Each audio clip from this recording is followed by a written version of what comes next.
Who's the character everyone loves but is actually annoying? Where are Max and Ruby's parents?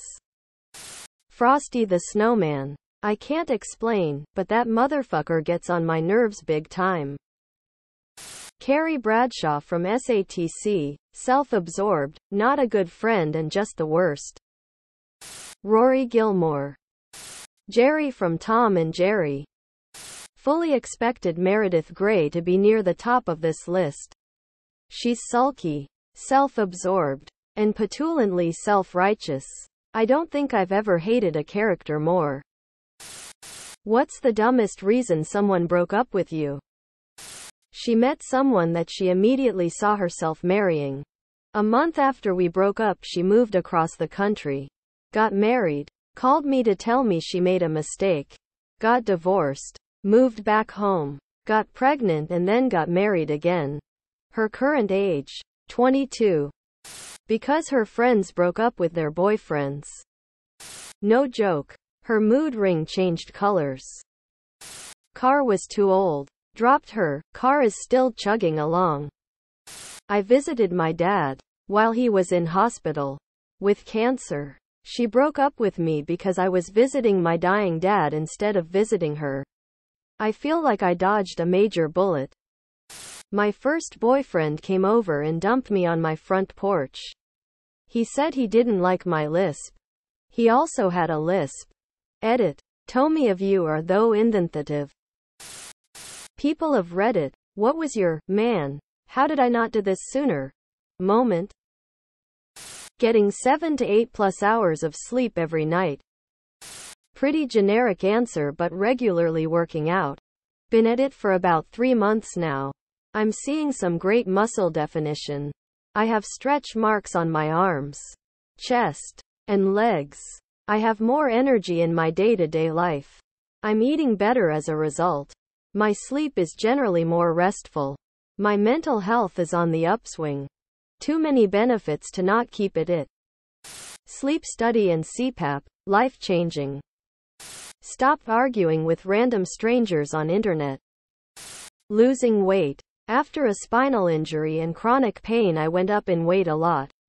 For a long time K was depressed or in pain and didn't stick to my PT. I've been working out for a few months now. I feel amazing. I have muscles again. My clothes fit me better. I'm not in pain. Or at least not in as much pain.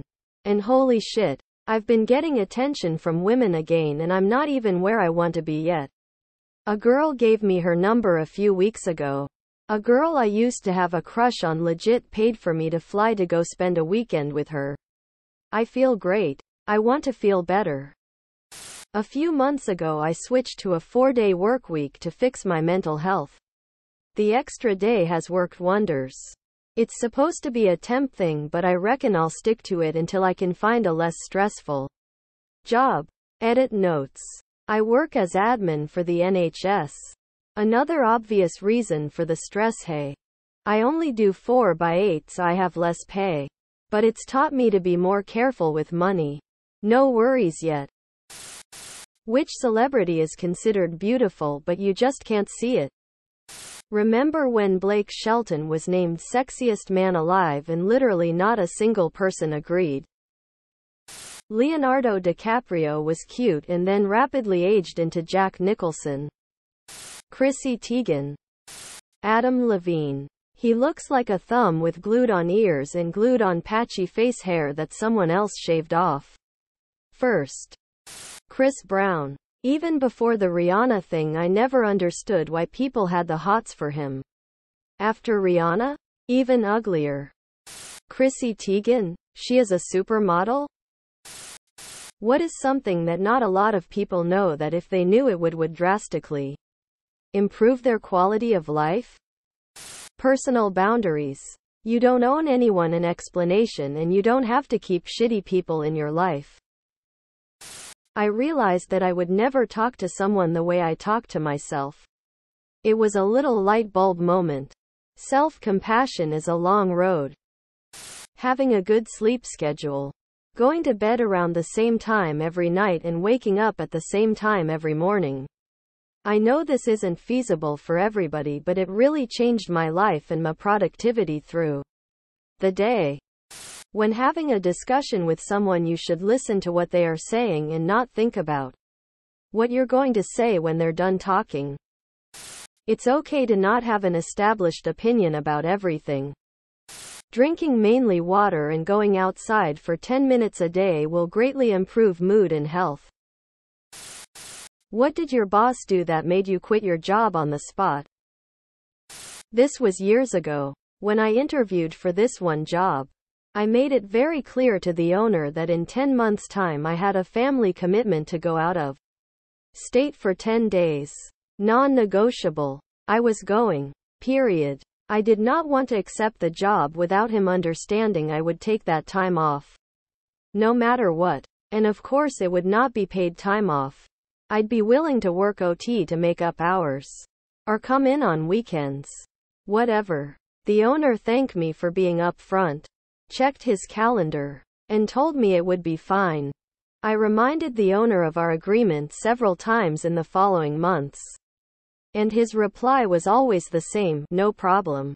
A week before my scheduled time off, I remind him one last time and he says, "No, you can't go." We went round and round for a few minutes, with me reminding him of the conditions of my hire and the many times he said I could go. He refused to budge. I packed up my stuff at lunch, went home, and never went back. Threatened to lock me inside the store if I didn't hit my targets. Back in 2007, I was working for a fast food pizza place that shall remain unnamed. This store had a policy that you couldn't call to check your schedule under any circumstances. And they also had a nasty habit of changing schedules that had been posted. I took a week off to visit some family and confirmed after the next week's schedule had been posted that I didn't work the day after I was supposed to get back in town. Well, on my drive back I got stuck in a pretty horrific traffic jam and knew that I wouldn't get back to town before the store closed. I called the shop, explained my situation and told them I just wanted to confirm that I wasn't working the following day. The manager bitched me out, told me I knew the policy and that I should really be more responsible. So I hung up, gritted my teeth through the traffic jam and shut my phone off as soon as I got home. The next day I woke up and turned my phone back on. The schedule had indeed been changed at the last minute and they had put me on to open the store. I had probably 15 missed calls, about 24 texts and a few voicemails telling me to get my ass into the store and open in time for the lunch rush. I rolled back over and passed out for another 2 or 3 hours. Had a leisurely cup of coffee after I woke up again.